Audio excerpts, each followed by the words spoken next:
advocates joining us from all around the world. My name is Sandra Yarzo Torres from Chile, and I have the honor to be moderating this event today. It is my immense pleasure to welcome you here today to this high-level event co-sponsored by the Global Alliance for Care, the Government of France, the National Institute of Women of the Government of Mexico, Women in Global Health, UN Women, and the Office of the United Nations High Commissioner for Human Rights. Throughout this 90 minutes webinar, we want to hear from you, so please introduce yourselves in the chat and send your thoughts on Twitter using the hashtag that we have put in the chat. Make sure you are sending your chat messages to everyone and not just to panelists.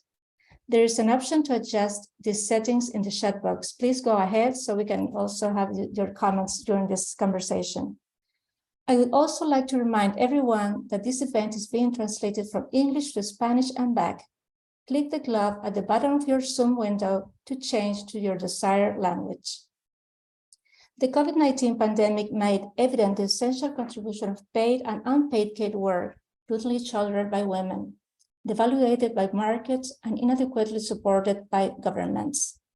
From its onset, women have been at the front lines of the COVID-19 response, as globally women comprise 70% of the health workforce, especially as nurses, midwives, and community health workers, and account for the majority of service staff in health facilities as cleaners, laundries, and caterers. Paid care workers in the health sector face increased workloads and risk of infection. ILO estimated in 2017 that the health and social sector, with its 234 million workers, has one of the world's biggest and fastest growing employers, particularly women. Women comprise 7 out of 10 health and social care workers and contributed to $3 trillion annually. Can you believe this amount of money to global health, and half as unpaid care work? But we ask ourselves, who is caring for those who care? Today, we mark Universal Health Coverage Day, and we will hear from inspiring women and men from governments, non-governmental organizations, and the communities themselves on the subject of gender equality and care systems to guarantee universal health coverage. Let me now introduce our first guest, Dr. Nadine Gassman, President of the National Institute of Women of Mexico. Dr. Gassman has a 30-year career in public health, advocating for gender equality, and has held numerous positions within the UN across the continent. Dr. Gassman will give us an introduction to this event on behalf of the National Institute for Women of Mexico, a co-convener of the Global Alliance for Care. Dr. Gassman, the floor is yours. Thank you very much, Sandra. Buenos días a todas y todos. I'll switch to Spanish para que usemos nuestra traducción. Es un gusto para mí que por segundo año consecutivo, en el marco del Día de los Derechos Humanos que celebramos el pasado 10 de diciembre, la Alianza Global de Cuidados, en colaboración con el Instituto Nacional de las Mujeres del Gobierno de México, el Gobierno de Francia, Women in Global Health, ONU Mujeres y la Oficina del Alto Comisionado para los Derechos Humanos, convocamos a este panel de discusión multiactor titulado La Igualdad de Género y Sistemas de Cuidado para garantizar cobertura universal de salud. Quiero saludar a todos los panelistas con mucho cariño, especialmente a mi querida Belén Sanz, representante de ONU Mujeres en México, y a todas las personas que van a estar presentando esta iniciativa. Especialmente quiero agradecer a WIC porque hoy nos presentará la iniciativa Gender Equal Health and Care Workforce, igualdad de género en el sector de la salud y los cuidados. En esta ocasión y conmemorando también, como decía Sandra, el Día Internacional de la Cobertura Sanitaria Universal, como integrantes de la Alianza Global por los Cuidados, consideramos muy oportuno esta reunión para que juntas y juntos avancemos hacia otras formas de pensar, promover y cuidar en la salud pública. En el Gobierno de México hemos puesto un énfasis muy importante en la inclusión en el reconocimiento, en no dejar a nadie atrás y no dejar a nadie afuera. Tal y como lo hemos dicho en otros escenarios y haciendo eco de las palabras del secretario general de las Naciones Unidas, es crucial que las estrategias de recuperación económica y social de México y del mundo tengan una perspectiva de género y de derechos humanos para que contribuyan efectivamente a la igualdad. En primer lugar, no podemos pensar que habrá sistemas universales de salud sin igualdad de género. Pero por otro lado, no hay igualdad de género si los sistemas de salud no se construyan para ser universales, gratuitos, pensados y organizados, colocando en el centro a las personas, reconociendo y atendiendo sus diversidades y saberes y contextos. Entonces, cuando queremos transformar, reconstruir o construir sistemas universales de salud, como lo estamos haciendo en México, requerimos de una visión feminista para garantizar que tanto lo que hacen, pero sobre todo cómo lo hacen, pone en el centro las necesidades diferenciadas de todas las personas, especialmente de las mujeres en toda su diversidad, reconociendo y atendiendo de manera práctica las necesidades específicas de las mujeres en cuanto a espacios, horarios, personal y apoyo de cuidados. Es importante tener en cuenta el triple rol de las mujeres en la salud. Primero, como pacientes, porque existen problemáticas que las afectan de manera diferenciada, como el cáncer de mama, la esclerosis múltiple, la artritis reumatoide, la muerte materna. Segundo, como cuidadoras, como ya nos decía, hay que recordar que no solo 70% son trabajadoras, que ahorita voy a ir, pero como cuidadoras, la OMS señala que 97% de los pacientes del mundo, escuchen, o sea, 97%, todos los pacientes del mundo son cuidados por una mujer. Y tercero, como trabajadoras de la salud, todos los roles íntimamente correlacionados. Las mujeres constituyen más del 70% de las trabajadoras sanitarias de todo el mundo. Por eso, los sistemas de salud de la región latinoamericana y del Caribe y del mundo entero tienen que contar con una perspectiva de género. Se ha estimado que la contribución de las mujeres en los cuidados de la salud representaría cerca del 5% del PIB mundial, pero que casi la mitad de este trabajo contabilizado no se remunera ni se reconoce. Estos son datos de la OIT. En este sentido, el trabajo de cuidados en los hogares y comunidades constituye una subvención a los sistemas sanitarios. En México hemos incorporado en el cálculo el trabajo que dedican los integrantes del hogar al cuidado de la salud de forma no remunerada. Y de acuerdo con la cuenta satélite de salud del año 2020, el sector de la salud representaba un 6.5% del PIB ampliado de México, del cual casi 30% correspondería a trabajos de cuidados no remunerados en ámbitos de salud realizados por miembros del hogar. Esto nos obliga a dar pasos hacia una nueva organización de los cuidados que mitiguen esta desigualdad entre mujeres y hombres. La creación de sistemas nacionales de cuidados surge como respuesta directa a la desigualdad de distribución del trabajo doméstico y de cuidados. La propuesta es que esta tarea debe de redistribuirse entre el Estado, el sector privado, la comunidad, las familias y entre hombres y mujeres. El derecho a cuidar y ser cuidado y al autocuidado está encontrando la resonancia necesaria para que sea una prioridad estatal y para que se den pasos necesarios para su implementación. Es por ello que en nuestro papel de coorganizadoras del Foro Generación Igualdad, junto con ONU Mujeres y el Gobierno de Francia, como colíderes de la Coalición de Acción para la Justicia y los Derechos Económicos, lanzamos la Alianza Global para los Cuidados, porque el derecho al cuidado y el acceso a la salud son una demanda histórica global.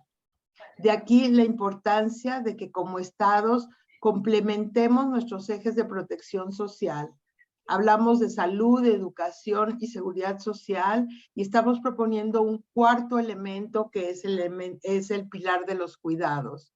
Y también para que actuemos de manera urgente para reconocer, redistribuir, reducir, remunerar y representar el trabajo de cuidados remunerado y no remunerado. Como decía yo, el acceso a la salud y los cuidados tienen un vínculo inseparable.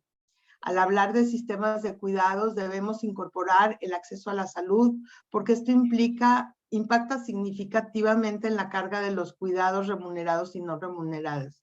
Y viceversa, los servicios de cuidados contribuyen a que contemos con servicios de atención de salud eficaces y eficientes. Avancemos hacia una sociedad sana, con políticas de prevención de salud y en igualdad de condiciones que sabe cuidarse y cuidar. Es indispensable promover la corresponsabilidad, como decía yo, entre las familias, las comunidades, en la sociedad, con el sector privado y, por supuesto, con los gobiernos. Tenemos grandes retos para conseguir la igualdad y es vital poner en marcha políticas públicas incluyentes que respondan a las necesidades de cuidado actuales y futuros para lograr crecimiento económico de manera sostenible. Estamos ante un doble desafío: poner en marcha políticas que respondan a las necesidades de cuidado actuales y futuras, y al mismo tiempo tenemos que lograr un crecimiento económico sostenible con empleo de calidad. Estamos en un momento histórico donde las diferentes crisis, incluida la pandemia sanitaria, hicieron que los cuidados se convirtieran en una vivencia para cada uno y cada una de nosotros. Avancemos entonces en sistemas universales de salud con igualdad de género, en beneficio de todas y todas, desde un enfoque que privilegie la cooperación entre los estados a través de la diplomacia y la negociación con políticas exteriores feministas.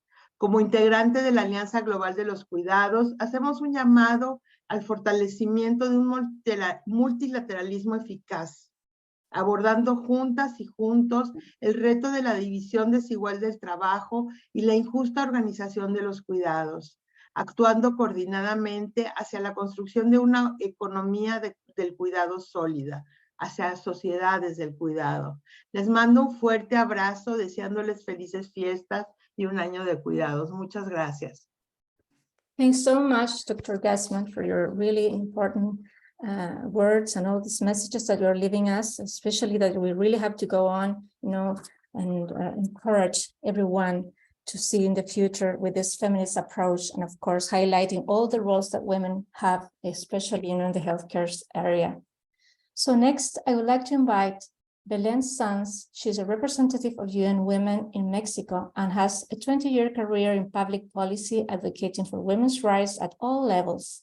She will give us an introduction on behalf of UN Women as the other co-convener of the Global Alliance for Care. Ms. Sanz, the floor is yours.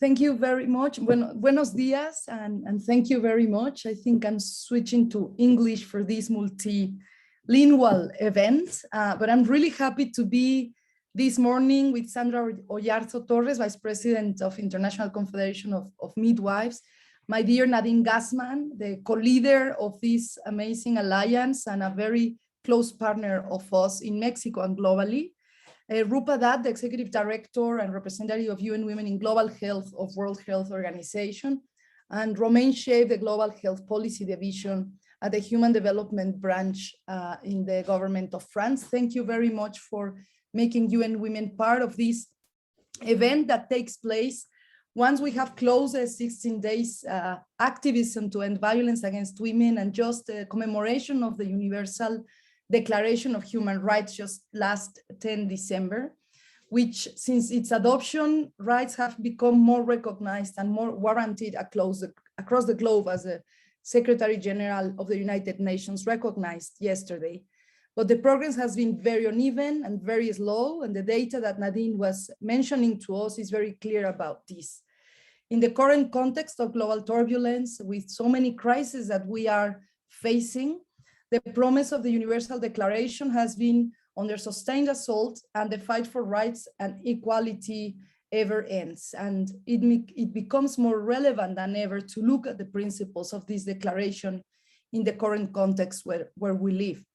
This year's observance theme, which, as we all know, focused on dignity, freedom, and justice for all, is directly linked to the world's aspiration to raise awareness of the need for strong and resilient protection, social protection systems, and particularly health systems and universal health coverage, which is the aim, as it's been said, of this international universal health coverage on 12th of December.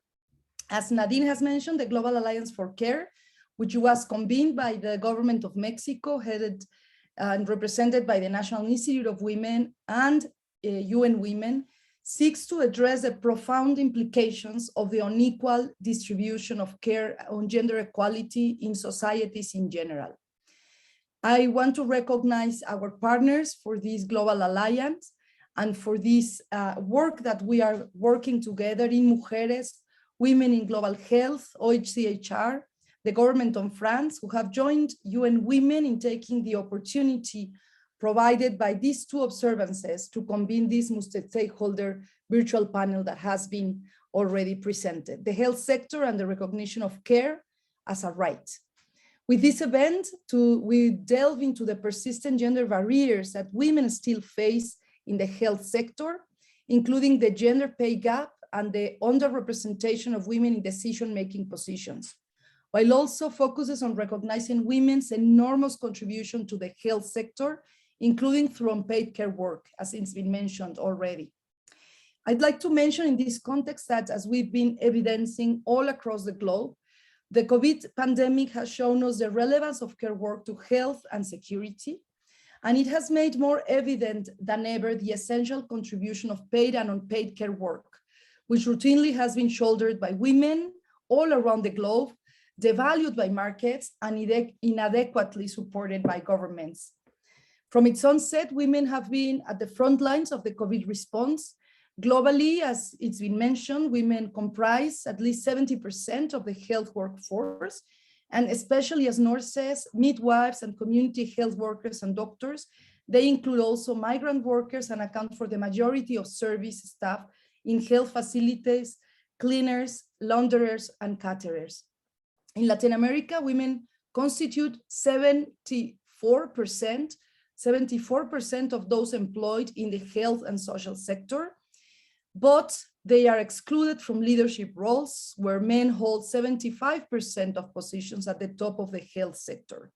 And in addition to this, women in the social and health sectors earn less, which translates in an estimated wage gap of 28%. Many of the health care work at home is also provided by women, as we have amply documented, including in long-term care institutions or daycare centers, which include that they face increased workloads and heightened risk of infection during the peak of the pandemic.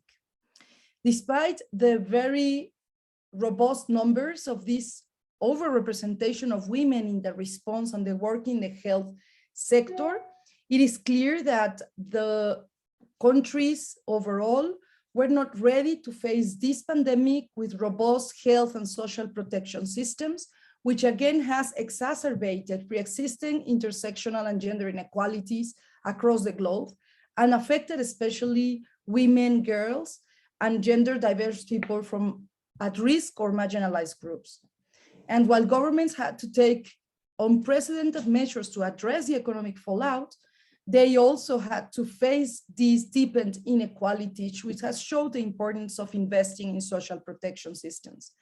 To give you an idea, UN Women's Gender Snapshot in 2022 indicate that in 2020, school and preschool course closures required 672 billion hours of additional unpaid childcare globally.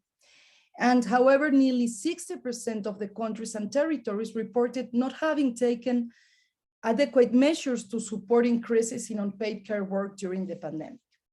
So to end about the response to these different crises and challenges we have in front, we are very clear, and Nadine was straightforward in this call for the need of universal health care systems and health systems. They must work for everyone, no matter who they are, no matter where they live, no matter their socioeconomic status. It is critical to call on leaders from all sectors to make bigger and smarter investments in care work in the health systems if we are to move the world closer to universal health coverage by 2030. And according to ILO, women comprise 7 out of 10 health and social care workers and contribute to $3 trillion annually to global health, half of it as unpaid care work. So this day we make the opportunity as co-conveners of the Global Alliance for Care to make all possible efforts by all sectors and specifically the public sector to amplify all the coverage of universal health systems to ensure that all the population is covered, and to call on this 12th of December to join us in demanding action on universal health coverage and call on leaders to invest in this healthcare and primary health care for all that leave no one behind. It is clear that our lives, livelihoods, and futures depend on it. Dignity, freedom, and justice for all depend on it. And we count on all your leadership to make this happen. And of course, UN Women will be here continuously finding ways to support all these joint efforts. So thank you very much. And we look forward to having a rich discussion. Thank you so much, Mrs. Sanz, for your words and highlighting all that we have to be thinking about right now. And next, I would like to invite Dr. Rupa Dutt, co-founder and executive director of Women Global Health. Dr. Dutt is a medical physician in Washington, D.C., as well as an associate professor. Dr. Dutt has worked in global health for nearly 15 years and holds numerous advisory and board roles. She will provide welcome remarks on behalf of Women in Global Health and present the Gender Equal Health and Care Workforce Initiative. Dr. Rupa, the floor is yours. Thank you, Sandra, and thank you, Dr. Gosman and Ms. Sanz, for your inspiring leadership of the Global Alliance for Care. Very much welcome all the work that you are doing. So on behalf of Women in Global Health, it gives me great pleasure to welcome all of our eminent speakers and audience for this event today on an issue of major importance: gender equality in care systems to guarantee universal coverage. We are holding this event at the right time of the year on Universal Health Coverage Day and shortly after Human Rights Day. Clearly, universal health coverage and human rights are inseparable, especially the rights of women and girls to health, well-being, safe and decent work, and freedom from any unfair burden of unpaid care work. Currently, women deliver the majority of the health and care services, but we must also ask, who cares for women, including who form 70% of the health workforce? In 2021, Women in Global Health were proud to launch the Gender Equal Health and Care Workforce Initiative, which we co-lead with France, because we both recognized that health systems cannot function without the work of women. At the same time, we recognized that gender inequities in the health workforce, including in leadership, pay, and protection, reduce the morale of women workers. The Gender Equal Health and Care Workforce Initiative aims to inspire action for gender equity in the health sector in 4 pillars. First, promoting equal participation of men and women in health leadership. Although women form a majority of the health workers, they hold only 25% of senior leadership roles in health, and our evidence shows that women have lost ground in health governance and leadership since the start of the pandemic. Second, recognizing the value of unpaid work, largely done by women in the health sector, and the importance of equal pay. Earlier this year, Women in Global Health report identified over 6 million women, yes, 6 million women working unpaid, grossly underpaid in the core health system roles. Global health is still subsidized by some of the world's poorest women. Third, protecting women health workers against violence and harassment. This week, during the 16 days of activism against gender-based violence, Women in Global Health is publishing a report with harrowing testimonies from women health workers of sexual harassment, exploitation, and abuse by male colleagues, patients, and men in the community. This human rights abuse causes real harm to women, also causes wider damage to health systems delivery. We cannot say we live in a civilized world while we allow such abuse to continue. And the fourth pillar is around ensuring safe and decent work conditions for health and care workers everywhere, including addressing mental health needs of health workers. After 3 years of a pandemic, which has placed an exceptional burden on women health workers, both at work and has increased care work at home, we recognize that a significant number of health workers are burnt out, exhausted, and leaving the health profession. With existing global shortages of health workers, we will not achieve universal coverage or our other health goals if we lose women from the health workforce. These are critical areas to address if we want to retain women health workers and make the sector an attractive profession for early career women. I am pleased to note that in 18 months of the Gender Equal Health and Care Workforce Initiative, we have convened the international community, focused attention on critical issues of gender inequity in the health workforce, and have over 40 governments, international organizations, and NGOs who have made commitments and expressed their support. We thank all of the governments and organizations that have joined the initiative, and today we welcome Dr. Lajane El-Khodami, President-elect from the World Medical Association, and Mr. Daniel Almeida, the Interim Global Advocacy Director from CARE International, since both organizations are joining the Gender Equal Health and Care Workforce Initiative today. Finally, I want to thank our partner in the initiative, the government of France, who continues to build the political momentum with us for gender equity in the health workforce. I would urge all of you to join the initiative and support its work, because women will deliver universal coverage, but only if they have safe and decent work that should be theirs as a matter of economic justice and as a human rights. I hope you enjoyed today's thought-provoking discussion, and I look forward to hearing from all of our expert speakers today. Again, thank you, and back to you, Sandra. Thanks so much, Dr. Rupa, and for your really important words and highlighting the importance of having a safe and decent work, of course, based on these 4 pillars, as you mentioned. So we'll go on next, and I would like to invite Mr. Romain Chavez, Global Health Advisor at the Ministry of Europe and Foreign Affairs of the Government of France. Mr. Chavez will provide us with some highlight-level remarks as co-convener of the Gender Equal Health and Care Work Initiative. Mr. Romain, the floor is yours. Thank you very much. Ladies and gentlemen, dear health and care professionals, dear representatives of international organizations and civil society, dear representatives of governments, honorable speakers and guests, dear Rupa, bonjour à toutes et tous. Thank you very much for the invitation to be here with you at the occasion of the UHC Day. It is indeed a great pleasure for me to speak on behalf of the French Ministry of Europe and Foreign Affairs. Today, so we celebrate UHC, and I have to admit that it is a bit of a mixed feeling between optimism and joy, but also a bit of concerns, since you all know that we are actually a bit far from reaching the SDG 3. We all know that UHC indicators are not satisfying enough.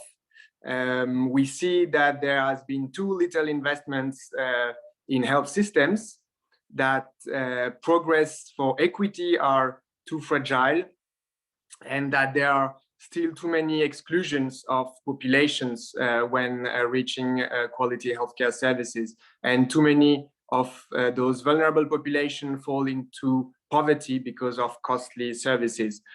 We actually know the challenges and the bottlenecks of UHC to make UHC a reality. So there are, of course, the political engagement, the issue of financing, accountability, quality of services, acceptability of services, the long-run strengthening of health systems, and the issue of equity, and so on and so on. But for us, the first and key issue is our human resources. This is the overarching challenges. This is the challenge of all challenges. And we do recount that UHC relies on the availability and the quality of human resources for health at all levels. So in the healthcare facilities at all levels, in the laboratories, in the ministries, in the communities, in the different practices. So everywhere where those professionals are needed, and this must be a priority. This is actually at the top of the French global health agenda. And this has been reminded by the President Emmanuel Macron in his speech during the 7th Global Fund replenishments last September in New York, that human resources will be a key issue of the upcoming global health strategy of France. And just one example to operationalize, to show the operationalization of this engagement, French has launched together with the WHO Academy in Lyon, in France, to provide a space for lifelong learning and training opportunities for all. So first module will be ready by 2023. So this being said, the true interrogation for us seems to be how is it possible to strengthen healthcare workforce when only 25% senior roles are occupied by women, while it has been said, while they represent 70% of the health and care workforce? How can we strengthen human resources for health when gender biases, discrimination, and gender inequities are systemic in health systems? How can we strengthen healthcare workforce when female healthcare health workers face systemic sexual harassment and violence, causing harm, ill health, attrition, and stress? How can we address the 18 million healthcare workforce shortfall when gender pay gap in the health sector is 26% higher than in other sectors? How is it possible to build strong and resilient healthcare workforce when horizontal and vertical occupational segregation by gender is a universal pattern? I could continue like this, and the list is very long. So we think that it is high time to recognize and to value the work that female healthcare workforce, that female workers in the health and care sectors accomplished every day. So this is why France, together with Women in Global Health and the WHO, we have decided to launch the Gender Equal Health and Care Workforce Initiative in February 2021. Gender equality is a priority for the French government, and we do have a feminist foreign policy. Our ambition is that by 2025, we ensure that 75% of our international projects that are funded by France and by our official development assistance contribute to improve gender equality. So, and this is, of course, crucial for health systems. So since 2021, the initiative has grown, and more countries and organizations have joined the global movement for gender equal and care workforce. So we are extremely happy to be part of this. So the initiative will be almost 2 years, the same age as my baby boy. I can tell you that both my son and the initiatives are very dynamic, and this is excellent. Today, so this is our pleasure to welcome 2 new partners. So as Rupa said, the World Medical Association and Care International. So let me tell you that we are very, very happy. We are delighted to have you on board.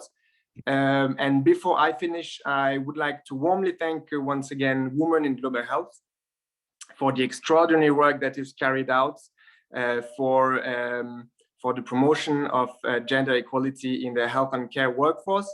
And special thanks to Rupa for your leadership. So I would like to wish you an excellent discussion and a happy UHC Day. Thank you very much. Thank you very much, Mr. Romain, and I hope we all feel not anymore with these mixed feelings, but we want to be optimistic. Let's think that everything is going to work out.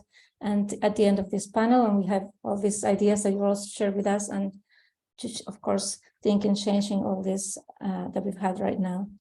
So next, as mentioned by Dr. Rupa, 2 new organizations are joining, and of course, Mr. Romain are joining the Gender Equal Health and Care Workforce Initiative today. I would like to first give the floor to Dr. Louiane Al-Ghodami, President-elect of the World Medical Association. She's Director of Global Action and Project Portfolio at EAT and has a strong background in global health and medicine. She worked in various positions, including serving as an emergency physician in Kuwait. I'm also told she's a strong supporter of the Women in Global Health movement. So welcome, Dr. Louiane. Thank you, Sandra, and happy UHC Day to everyone. I am pleased to be with you here today to speak on behalf of the World Medical Association. As we all know, gender inequality in healthcare remains a persistent challenge. And the COVID pandemic highlighted this discrepancy, particularly in low-income countries, for example. Women are less likely to be vaccinated against COVID-19 and have access to essential health services.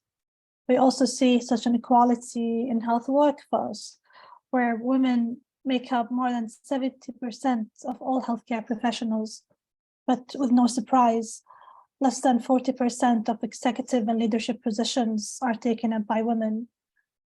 And in many parts of the world, there's still a significant wage gap that is yet to be addressed. At least 6 million women work unpaid or severely unpaid in health systems.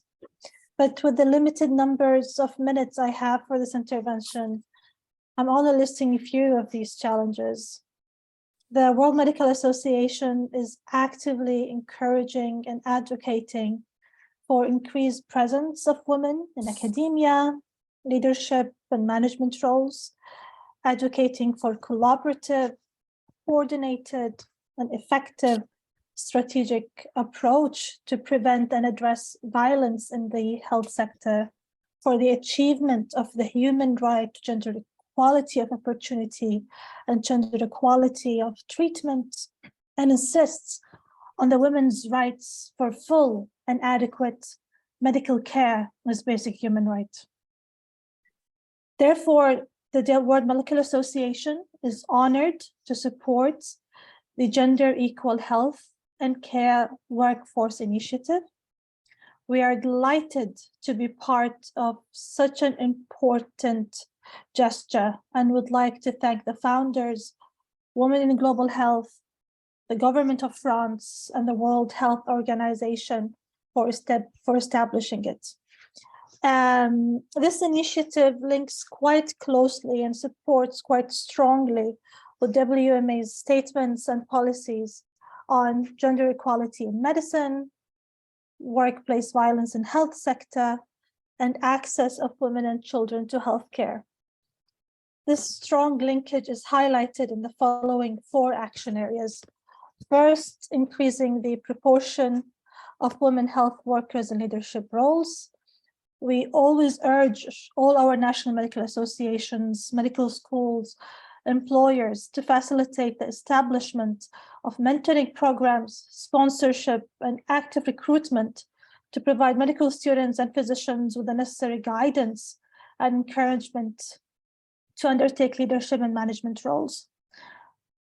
We also ask medical associations to explore opportunities, incentives to encourage both men and women to pursue diverse careers in medicine and apply for fellowship, academic, senior leadership, and management position, and to lobby for gender equal medical education and work policies. Second, recognizing the value of unpaid healthcare work and the importance of equal pay in the health and social sectors. And then third, protecting women health workers from harassment and violence in the workplace. The World Medical Association asks for defined, developed, and well implemented with a gender perspective strategies that address and prevent violence in health sector and policy making, adequate funding, protocols in healthcare facilities, training, education, communication and awareness, and support systems to victims. Last but not least, it's the ensuring safe and decent working conditions for all health workers everywhere.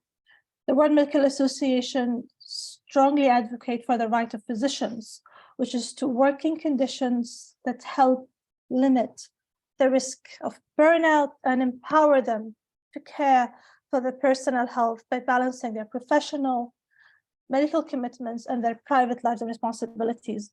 Working conditions does not put the safety of patients or physicians at risk, and ultimately physicians should be engaged in establishing optimal workplace conditions. Finally, as strong supporter, WMA stands ready to actively contribute to this initiative and work hand in hand with the founders and their partners to meet this initiative's goals and objectives. Thank you.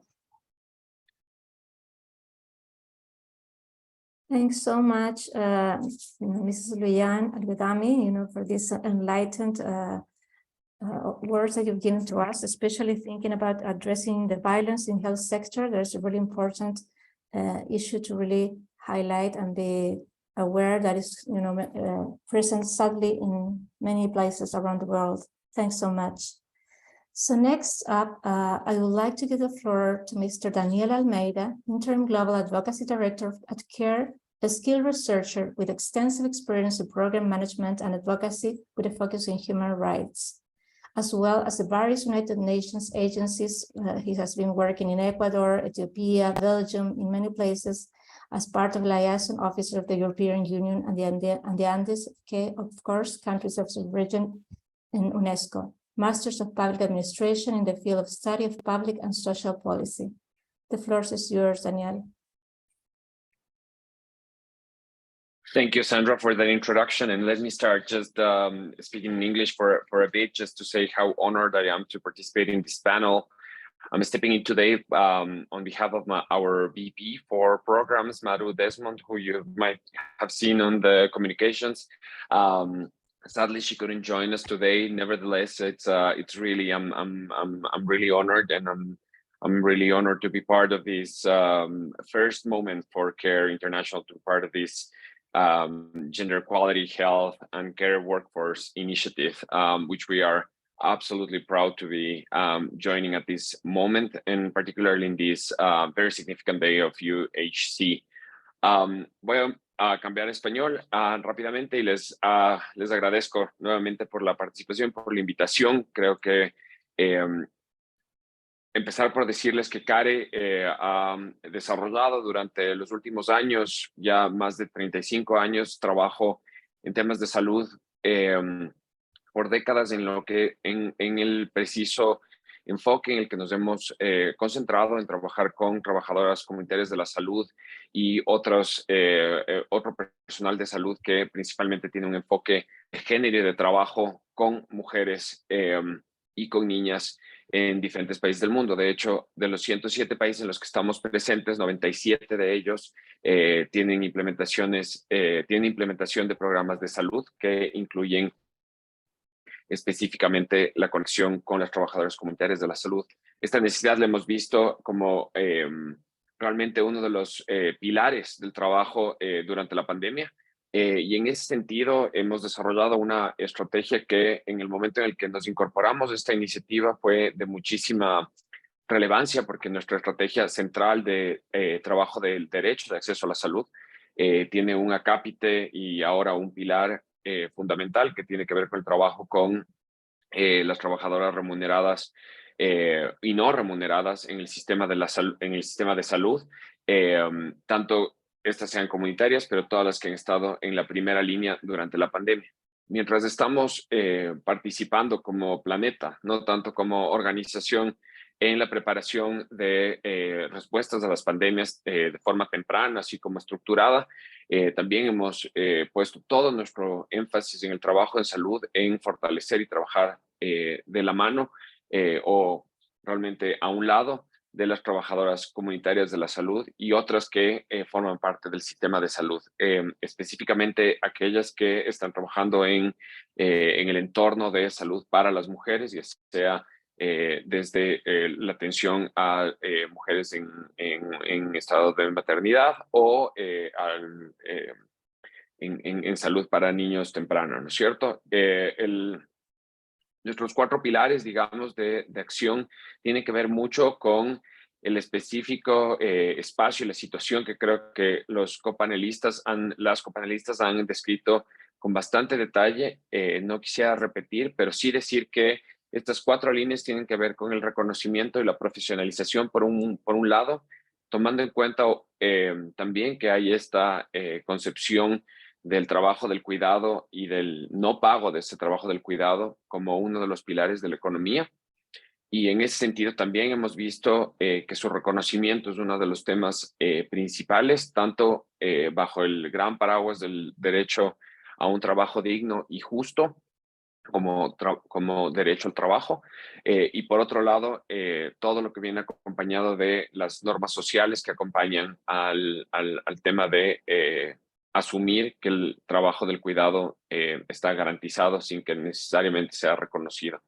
Este reconocimiento de profesionalización también tiene que ver con algunos sesgos que tenemos como sociedades, como administraciones públicas, en el reconocimiento pleno del trabajo de las mujeres, y esa es nuestra primera línea. El segundo tiene que ver con protección, que hago eco a lo que la panelista que estuvo antes de mi intervención mencionó, y claro, no solo es poner a disposición y lo suficientemente y de manera justa los equipos de protección personal, sino también la protección a las violencias, a los distintos tipos de violencias basadas en género que las trabajadoras de salud enfrentan, y lo hemos visto particularmente durante la pandemia. Lo tercero, y es una cosa que necesita ser, me parece resaltada, el tema de un pago justo al trabajo, y que también esto viene ligado a la última parte dentro de nuestra estrategia, que es el tema de la construcción y fortalecimiento de capacidades, no desde una percepción de que faltan capacidades dentro del sistema de salud, digamos, o de las trabajadoras mismas, sino que nuestros sistemas necesitan actualizarse y responder a los nuevos retos que las pandemias que vamos a enfrentar en los próximos años necesariamente van a traer a nuestros diferentes sistemas de salud, a nuestros sistemas sociales, a nuestros sistemas económicos.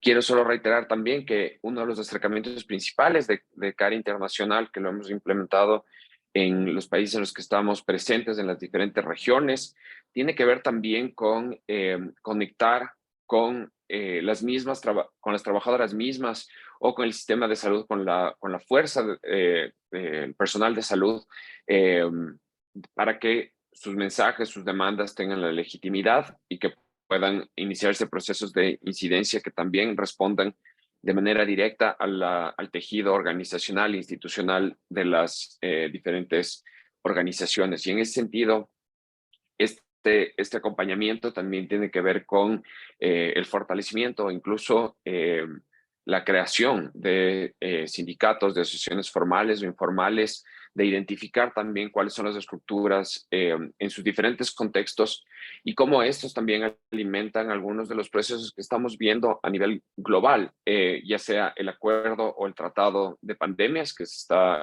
la semana pasada estuvo siendo discutido en Ginebra y que vamos a ver el próximo año 2023 como uno de los especiales momentos de negociación alrededor de este instrumento, y también el fondo de pandemias, que también nos van a ayudar a los países de renta media y baja a prepararnos de manera sustancial para caminar hacia mejores sistemas de salud en nivel global, y que desde CARE estamos viendo como que la igualdad de género y el trabajo del cuidado son uno de los pilares fundamentales que, si no están incorporados, resaltando realmente el trabajo de las trabajadoras comunitarias de la salud y del resto que están en la primera línea, va a ser imposible que tengamos sistemas de salud lo suficientemente fortalecidos como para responder a las futuras pandemias.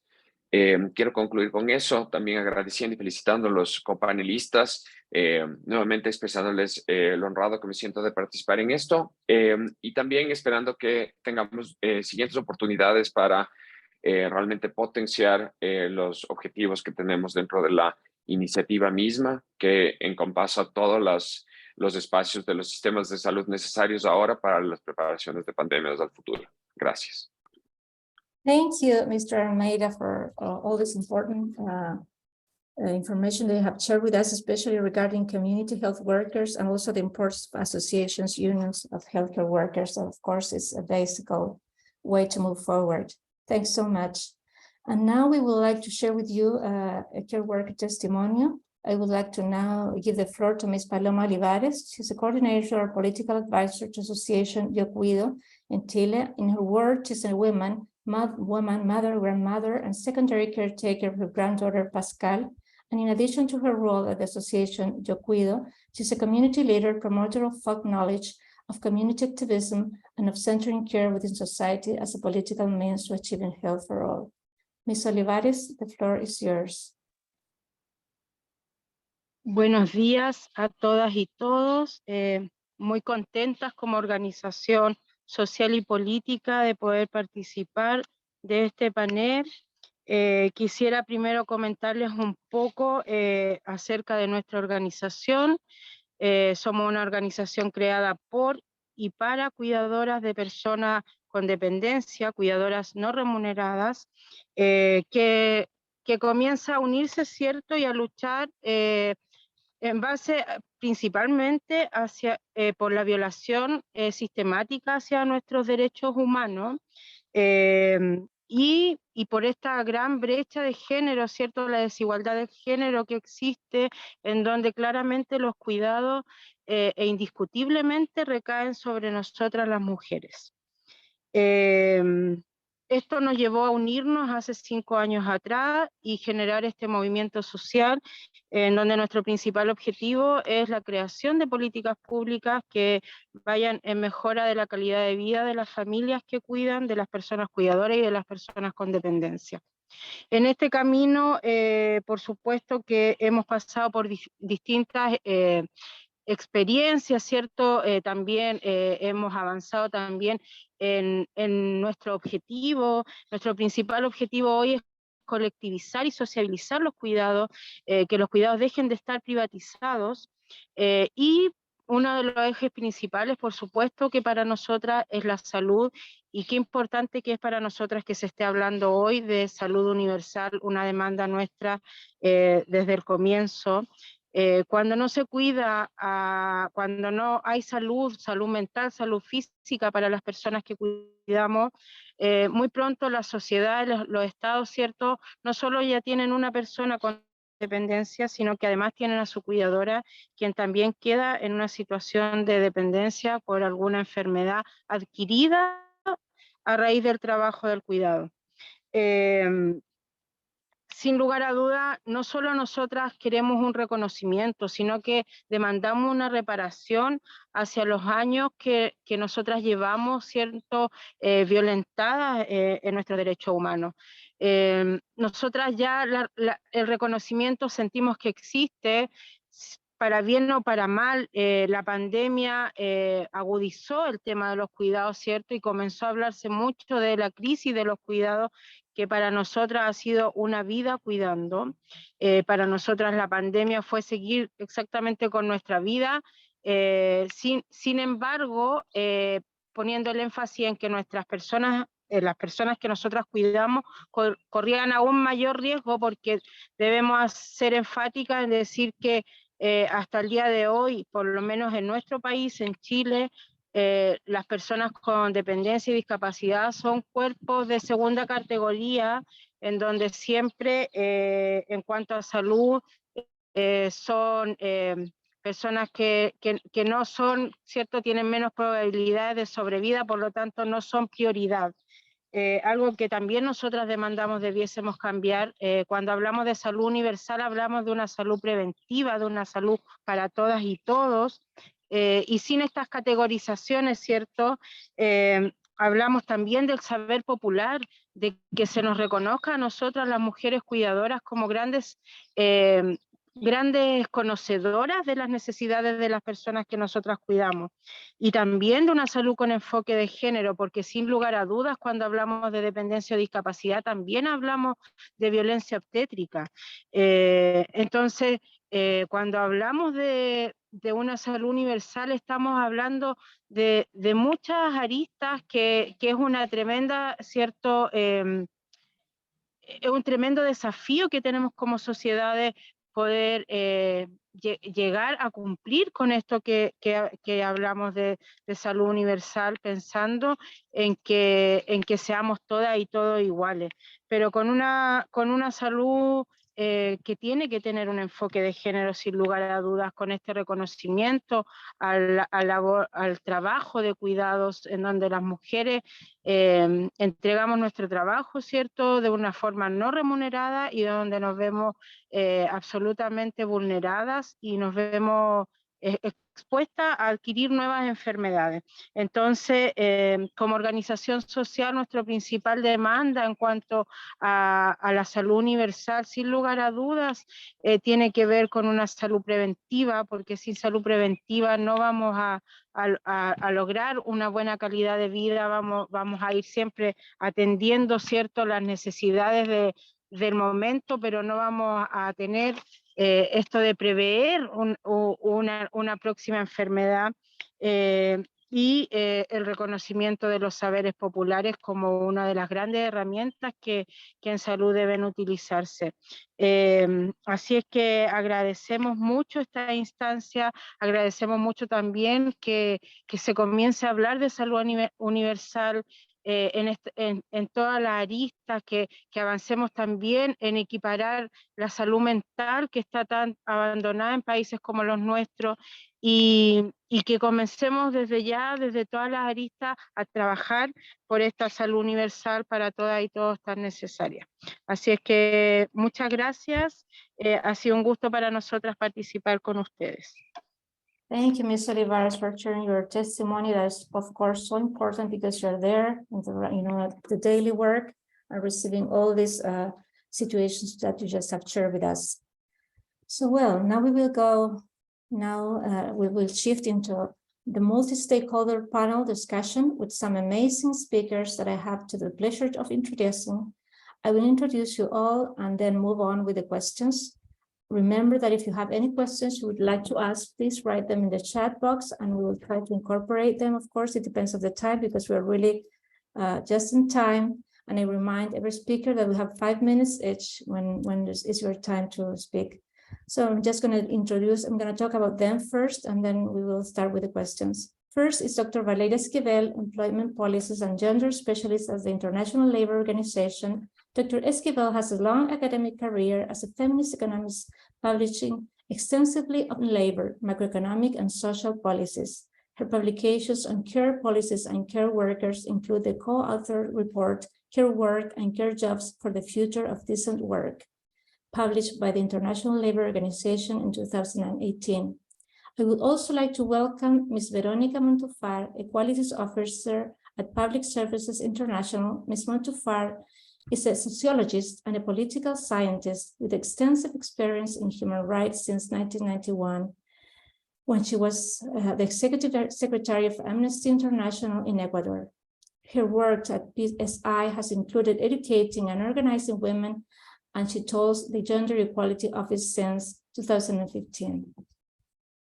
Finally, Ms. Sun Yang Yoon is chair of the board at the Women's Environment and Development Organization. She's also the UN representative for the International Alliance of Women, and in 2021 was appointed to the advisory board on the gender equality convened by His Excellency Ambassador Abdullah Shahid, the president of the 76th United Nations General Assembly. She has also held numerous positions with the UN systems, such as the UNICEF and the World Health Organization. So it's an amazing panel that we have today with these really important women that will be with us and sharing all this amazing work that they have done. So now we will go straight to the questions for each one of you. We will just share one question and a final after the message. So now I will go to Dr. Esquivel. I'd like to ask you, what strategies should be implemented to address the obstacles faced by women healthcare workers, including the wage gap and underrepresentation in decision-making positions? Thank you very much for the question, for the invitation. I'm delighted to be here and to have listened to all of you. I would like to start by emphasizing some of the structural challenges that the care sector faces, which are long-term, such as an overburdened and underfunded public health system in many countries, and shortages in global health and care work forces. I would also like to make distinctions that perhaps will organize conceptually, if you want, what we are talking about. For the ILO, care workers, and based on the report that you just mentioned, Sandra, care workers are all the workers care workers are part of the care occupations within the health and social work sector in statistical terms, within the education sector, and also domestic workers. And we talk about the care workforce to understand the whole of those who work in the health and social work sector, all those in the education, and all those in domestic work. And on top of that, we have unpaid care work and carers, persons, most of us, who provide care on unpaid basis. So the focus today, I understand, is on what we call health and social work workers, who are part of this bigger idea of care work, both paid and unpaid, and we are interested, as Nadine opened within the 5R framework today. We are focusing on the one hand, the workers in the health and social work sector, so it's a subset of these workers on the one hand, and the right of health care, which is part of the big idea or bigger idea of the right to care. But in that framework, what we have emphasized from the ILO is this idea of transformative care policies, in as much as these policies provide for the rights and the agency and the well-being of those who provide care as care persons, as carers or as workers, and those who need to receive care. And Nadine at the very beginning was mentioning, or Belen, I just don't recall, that the issue of women as users of healthcare sectors is important. But I wanted to focus, now I go to the question, on health and social work workers, because in particular those who work in institutions that provide care, which are at the intersection of health and social systems, are often have poor working conditions as a result of a sector that is highly fragmented and only partially regulated. And we saw the impacts of that during the pandemic, when so many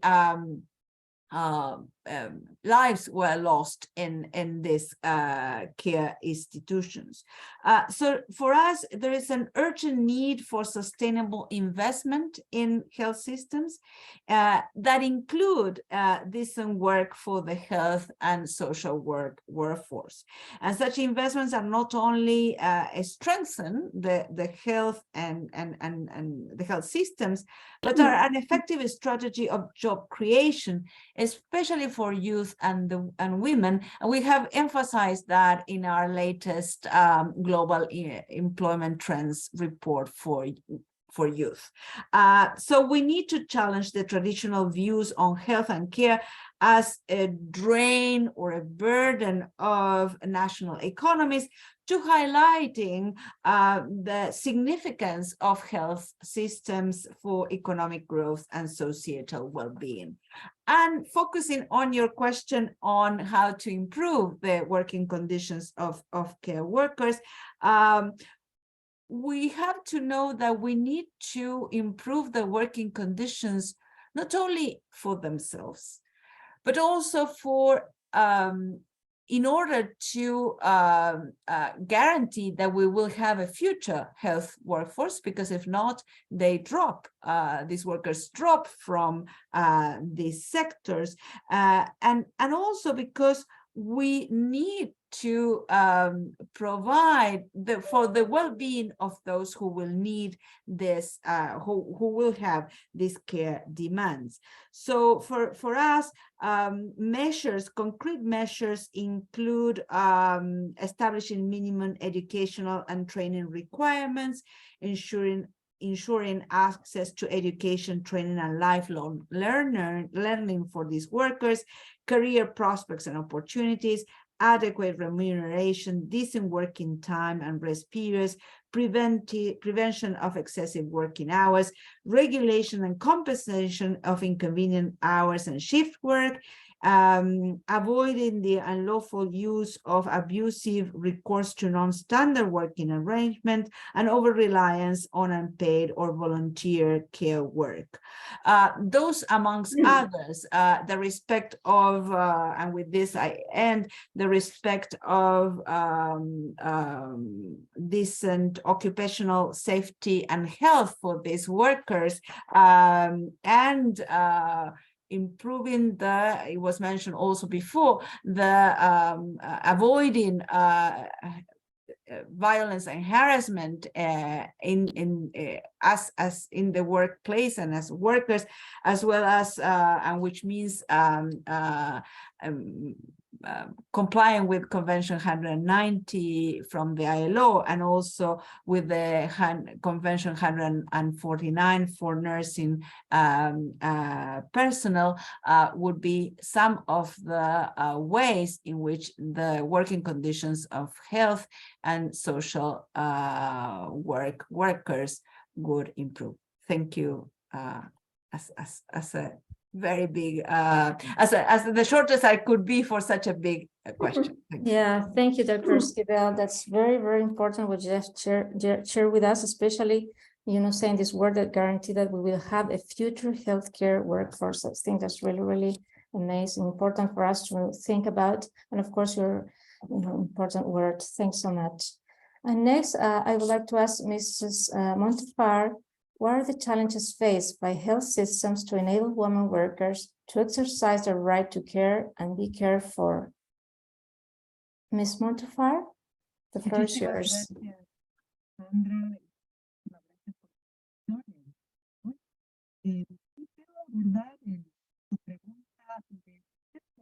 Veronica, we can't hear you. Yeah. No. Como si estuvieras muy lejos del micrófono.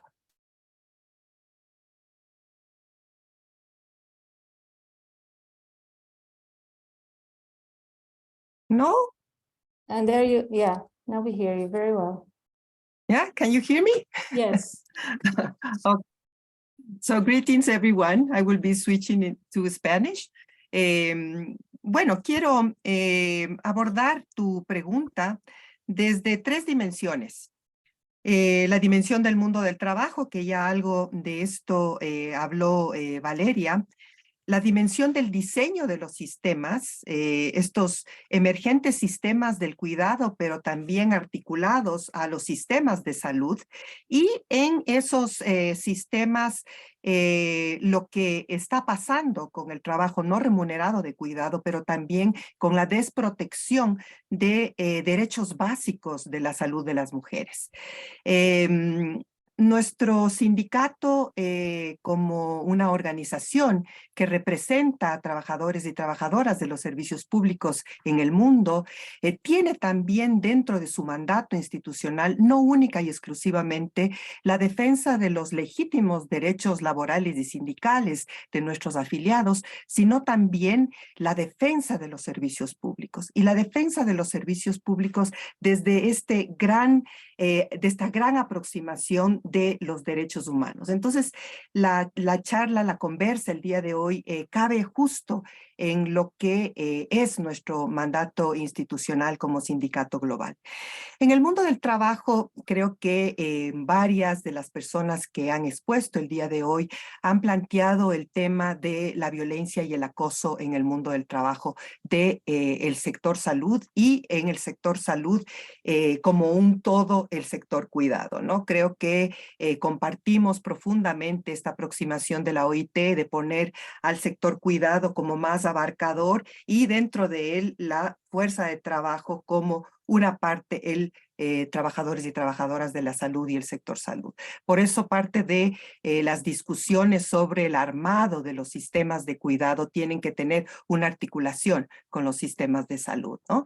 En ese sentido, entonces, vemos que los temas de violencia y acoso particularmente tienen un énfasis muy grande en el sector y que Ya en términos de una mirada hacia la práctica, vemos que 23 países han ratificado ya el convenio 190.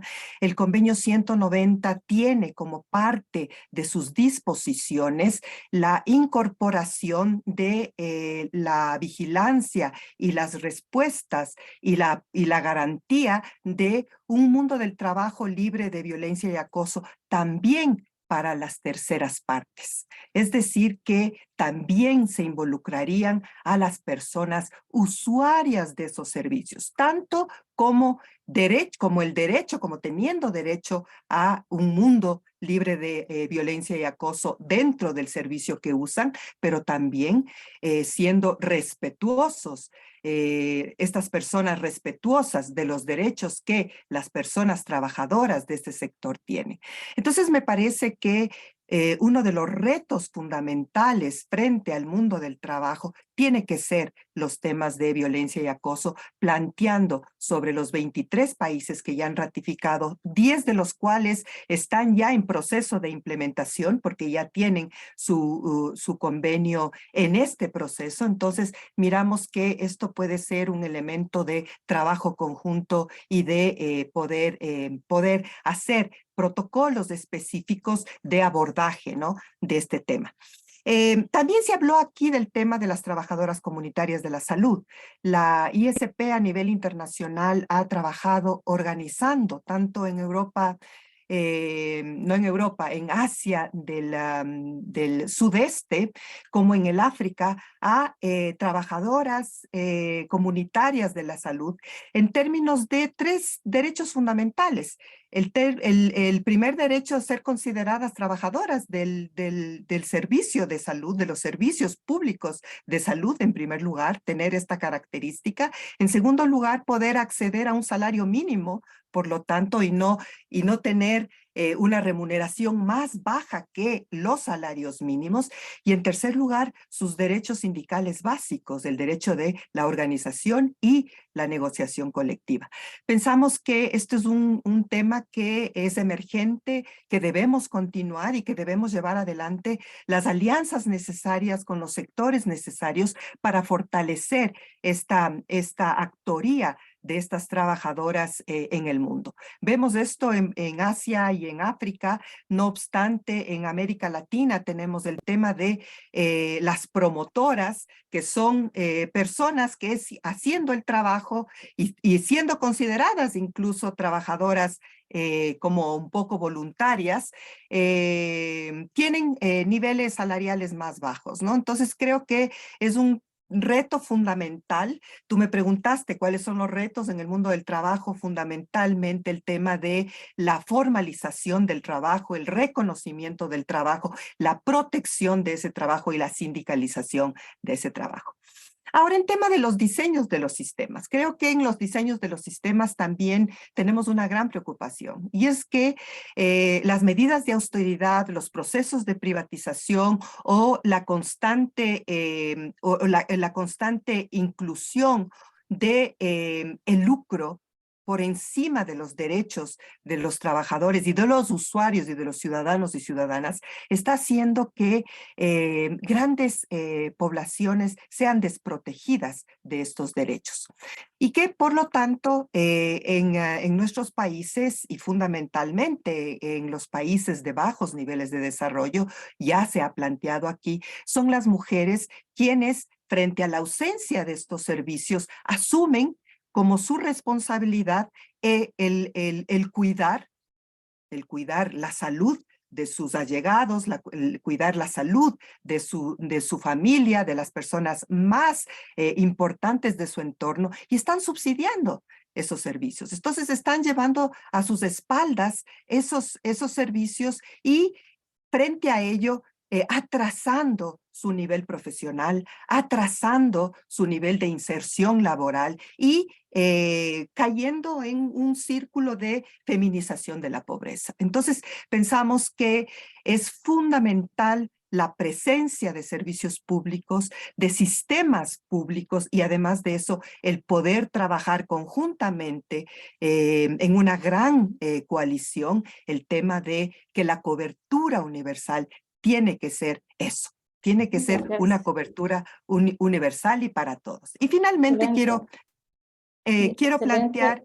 estamos un poquito justo en el tiempo, así que... Sí, solamente quiero plantear una última cosa porque me parece súper interesante que lo podamos reflexionar en algún momento, y es el tema de que estamos también pensando en este diseño de servicios y sistemas de salud y de cuidado transformadores de las relaciones de género. Queremos pasar del gender responsive al gender transformative.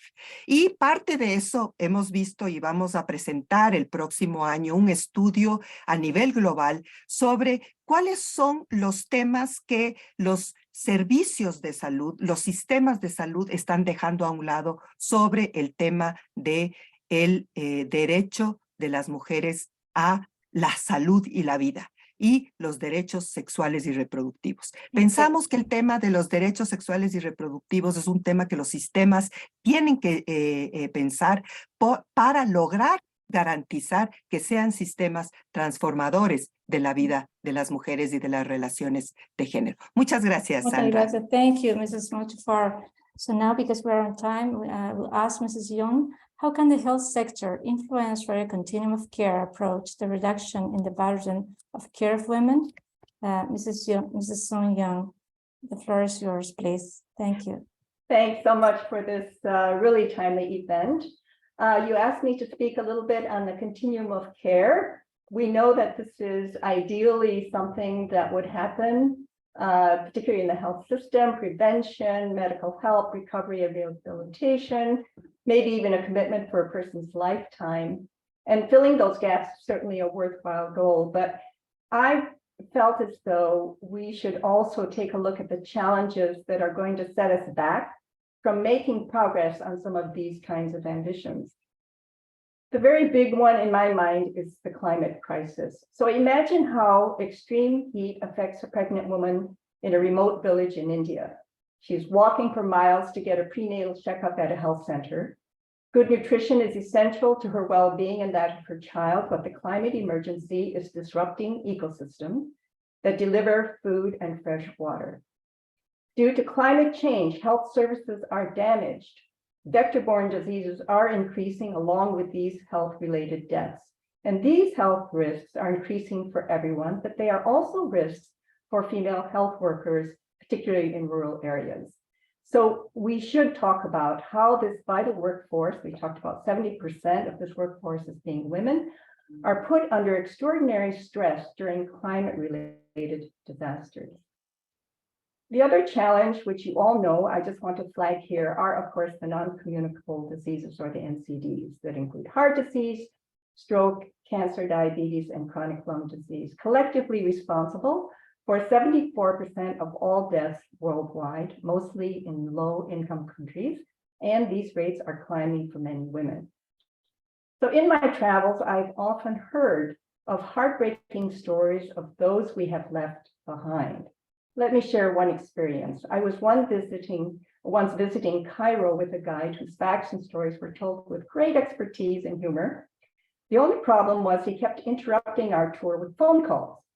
And when he finally divulged his personal situation, I learned that his father was suffering from cancer, and they could not afford to hire someone to care for him at home and pay for expensive treatments. They were trying to decide what they should do. Should his wife quit her job to take care of him at home? Then I learned why it was such a hard choice. His wife was a nurse. So several speakers have talked about the poverty situation here. I want to say that I think that the poverty and the inequalities that we see in the economy are something that we need to pay attention to. But there are actions going forward, and I want to flag some of these for us. We really have to remember that health is a political choice, and that requires political action on a wide range of issues. We often talk about the need for multi-sectoral approach outside the health sector by our political leaders, but I think we also need to pay more attention to strategic ways to work with other feminist leaders in our movement, climate justice activists, leaders in the peace and security movement, youth leaders. Another thing that we can do is to think about the time commitment and the time frame that we need as in the health sector. We can lay the foundation and the pivotal point for future generations. And I very much like these suggestions for immediate actions from a WHO report, which includes creating energy systems that protect and improve climate and health, reimagine urban environments, transport and mobility, and most of all, to protect and restore natural systems, the foundations for healthy lives, sustainable food systems, and livelihoods. And I really see hope on the horizon here. Mayors, turns out 2 women mayors now in Los Angeles, San Francisco. We have mayors in Toledo, Ohio, and 70 other US jurisdictions that have joined what we call the Cities for CEDAW movement, CEDAW being the Convention on the Elimination of All Forms of Discrimination Against Women. These mayors are defending women's rights to fair housing, health care, clean environments, and ensuring social protection and education for all. We also have the action coalitions of the Generation Equality Forum launched by Mexico and France. I was there in Paris along with many of you. I think we need to pay more attention to those. And to tackle these issues, including violence against women and gender-based violence, governments have to address the power imbalances that shape social norms, institutions, and laws. And thanks to the UN, we have standards, many outside what we in the health activist groups have been able to do. And these include CEDAW, which I just mentioned, which has special general recommendations related to health and violence against women. Of course, the Sustainable Development Goals, number 5 on gender, as well as the Beijing Platform for Action. I also want to mention to you that the UN framework on climate change and the Convention on Biodiversity also make important provisions for gender equality and women's leadership in health. We need to use all of these together, not as isolated plans. And then I have to share with you a thought I had this morning about challenging the notion that women's care work is important because it's the backbone of the economy. What if we turned our model on its head?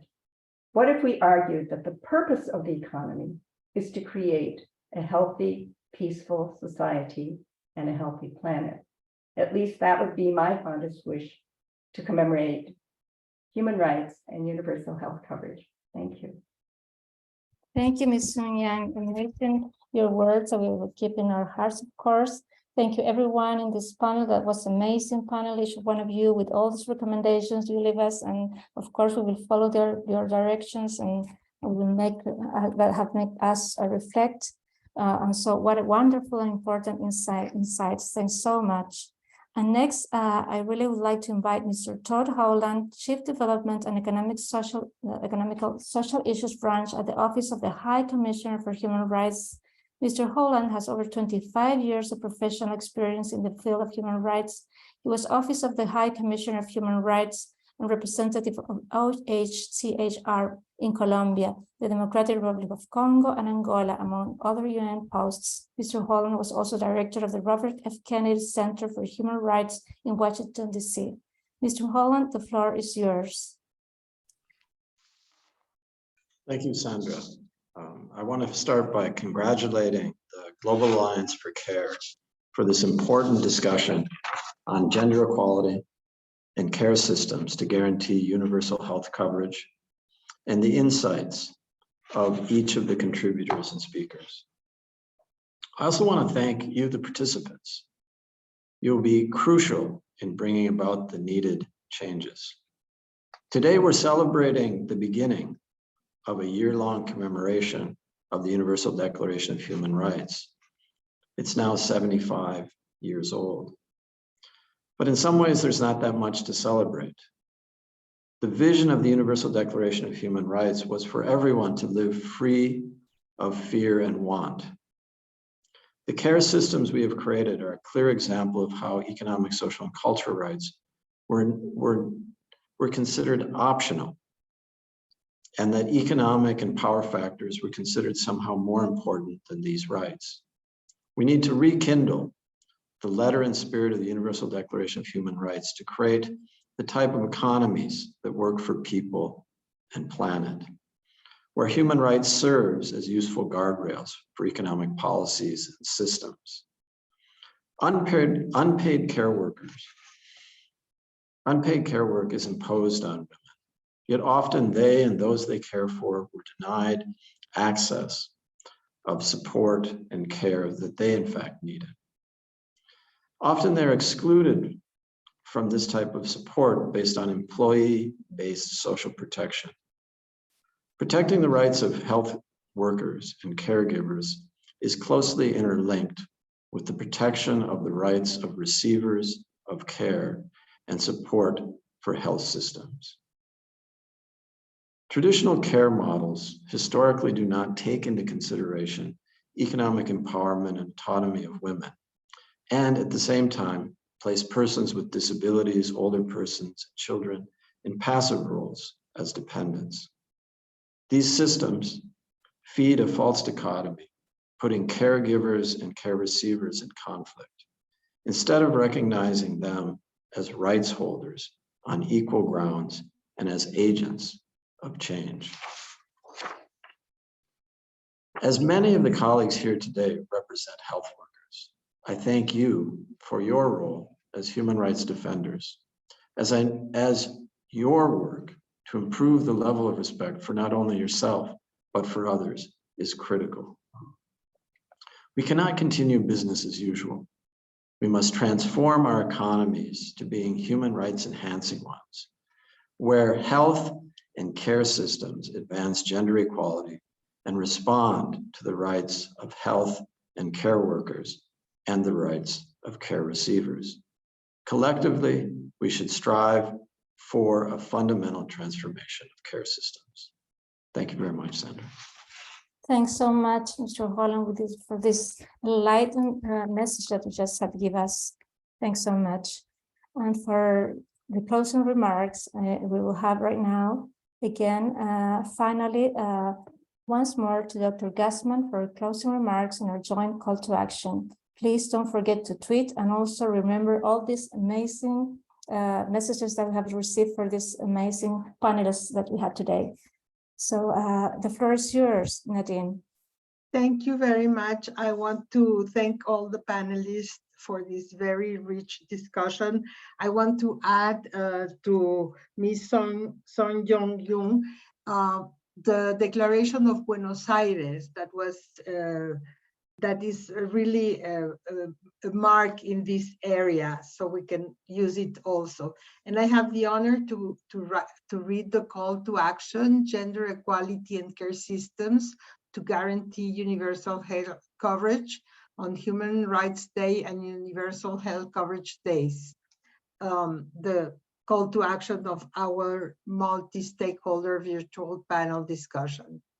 In the context of International Universal Health Care Day and United Nations observance of the International Human Rights Day, the Global Alliance for Care and Women in Global Health advocate for strengthening the resilience of care systems, including in the health sector, as a critical pathway to a gender-responsive recovery of the ongoing global crisis, preventing rollback on women's rights, and enhancing preparedness for future shocks. Moreover, building strong care systems and achieving gender equality in the health sector is integral to strengthening health systems, achieving universal health coverage, and fulfilling human rights with gender perspective, advancing also in the achievement of the Sustainable Development Goals and the 2030 Agenda.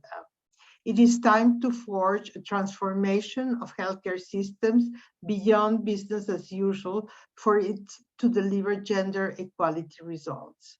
We call on leaders and governments to commit to action by guaranteeing universal healthcare coverage for everyone and increasing public financing in health for all, mainstreaming a gender perspective in universal health coverage design, delivery, and monitoring, including universal access to sexual and reproductive health and rights for all, with a view to achieving gender equality and the representation, engagement, participation, and empowerment of women in healthcare policies and systems. Making gender equality in the health and care workforce a reality, including equal representation of women in leadership and decision-making, fair pay and end to unpaid work in health systems, protection of women health workers from harm via effective personal protective equipment, vaccines, and mental health support, and protection of women's health and care workers from sexual exploitation, abuse, and harassment. Ratifying ILO Convention 190 to guarantee all health and care workers and all workers the right to work free from violence and harassment. Acknowledging that health and care workers are providers of care and guaranteeing decent working conditions for them. Recognizing the importance of care in the human rights arena to provide and receive care and to exercise self-care based on the principles of equality, universality, and social and gender responsibility.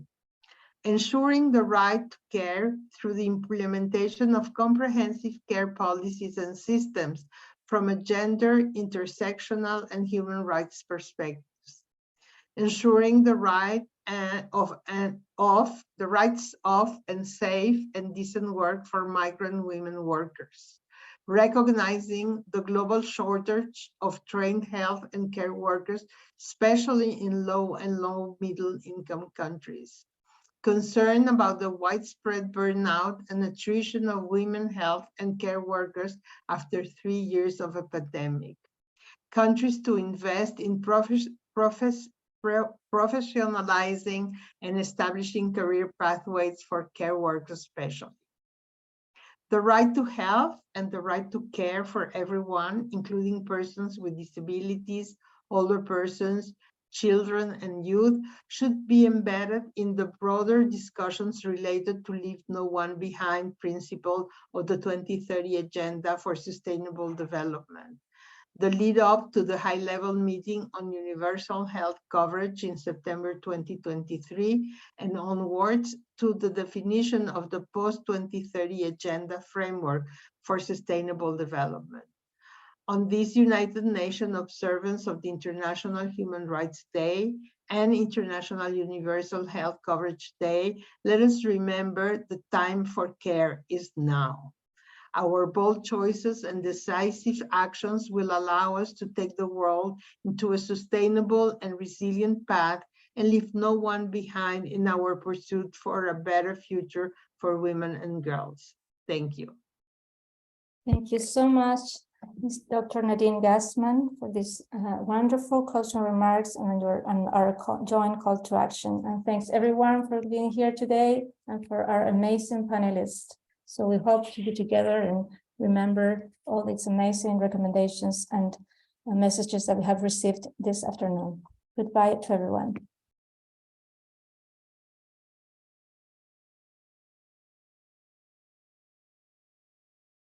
Thank you, everyone.